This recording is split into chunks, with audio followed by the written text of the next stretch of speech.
Fablehaven by Brandon Mull. Chapter 1 A Mandatory Vacation. Kendra stared out the side window of the SUV, watching foliage blur past. The flurry of motion became too much. She looked up ahead and fixed her gaze on a particular tree, following it as it slowly approached, streaked past, and then gradually receded behind her. Was life like that?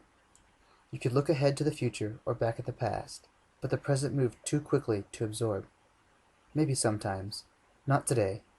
Today they were driving along an endless two-lane highway through the forested hills of Connecticut. "Why didn't you tell us Grandpa Sorrison lived in India?" Seth complained. Her brother was 11 and heading into the 6th grade. He had grown weary of his handheld video game, evidence that they were on a truly epic drive. Mom twisted to face the back seat. "It won't be much longer. Enjoy the scenery." "I'm hungry," Seth said. Mom started rummaging through the grocery bag, full of snack food. "Peanut butter and crackers?" Seth reached forward for the crackers. Dad, driving, asked for some almond roca. Last Christmas he had decided that almond roca was his favorite candy, and that he should have some on hand all year long. Nearly 6 months later, he was still honoring his resolution. "Do you want anything, Kendra?" "I'm fine." Kendra returned her attention to the frantic parade of trees. Her parents were leaving on a 17-day Scandinavian cruise, with all the aunts and uncles on her mother's side. They were all going for free. Not because they had won a contest. They were going on a cruise because Kendra's grandparents had succeeded. Grandma and Grandpa Larson had been visiting relatives in South Carolina. The relatives lived in a trailer. The trailer had some sort of malfunction involving a gas leak, and they all died in their sleep.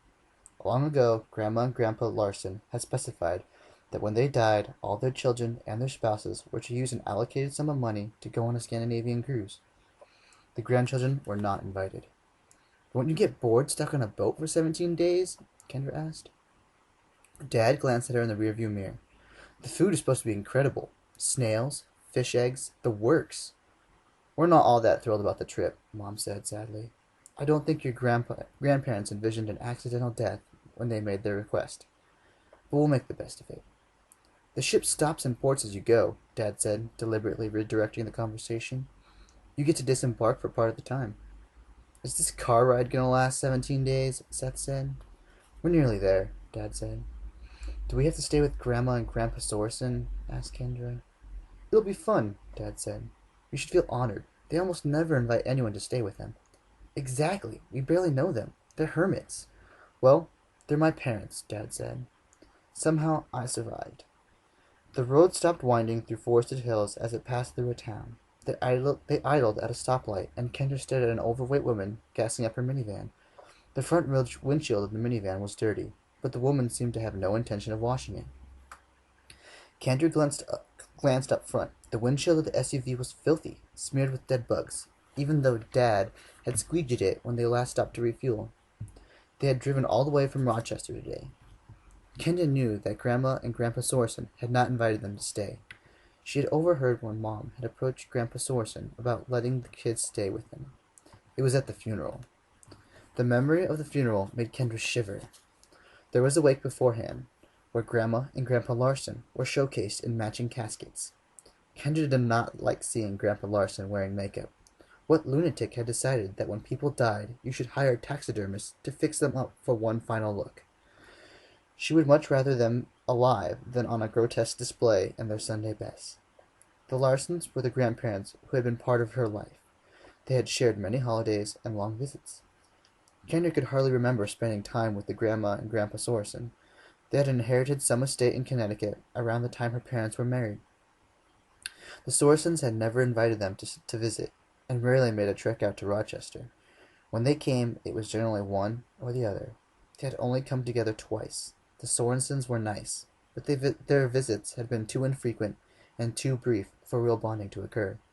Kendra knew that Grandma had taught history in some college, and that Grandpa had traveled a lot, running a small importing business. That was about it. Everyone was surprised when Grandpa Sorrison showed up at the funeral. It had been more than 18 months since either of the Sorrisons had visited. He had apologized that his wife could not attend because she was feeling ill. There always seemed to be an excuse. Sometimes Kendra wondered if they were secretly divorced. Toward the end of the wake, Kendra overheard Mom cajoling Grandpa Sorson to watch the kids. They were in a hallway around a corner from the viewing area. Kendra heard them talking before she reached the corner, and paused to eavesdrop. Why can't they stay with Marcy? Normally they would, but Marcy is coming on the cruise. Kendra peeked around the corner. Grandpa Sorson was wearing a brown jacket with patches on the elbows and a bow tie. Where are Marcy's kids going? To her in-laws. What about a babysitter? 2.5 weeks is a long time for a babysitter. I remember you had mentioned having them over sometime. Yes, I recall. Does it have to be late June? Why not July? The cruise is on a time frame. What's the difference? Things get extra busy around then. I don't know, Kate. I'm out of practice with children. Stan, I don't want to go on this cruise. It was important to my parents, so we're going. I don't mean to twist your arm. Mom sounded on the verge of tears. Grandpa Sorson sighed. I suppose we could find a place to lock them up. Kendra moved away from the hall at that point. She had quietly worried about staying with Grandpa Sorson ever since. Having left the town behind, the SUV climbed a steep grade. Then the road curved around a lake and got lost among low, forested hills. Every so often they passed a mailbox. Sometimes a house was visible through the trees. Sometimes there was only a long driveway. They turned onto a narrow road and kept driving. Kendra turned forward and checked the gas gauge. Dad, you're under a quarter of a tank, she said. We're almost there. We'll fill up after we drop you kids off. Can't we come on the cruise? Seth asked. We could hide in the lifeboats. You could sneak us food. You kids will have much more fun with Grandpa and Grandma Sorson, Mom said. Just you wait. Give it a chance. Here we are, Dad said. They pulled off the road onto the gravel driveway. Kendra could see no sign of a house, only the driveway angling outside of the trees. Tires crunching over the gravel, they passed several signs advertising that they were on private property. Other signs warded off trespassers. They came to a low metal gate that hung open, but could be shut to prevent access.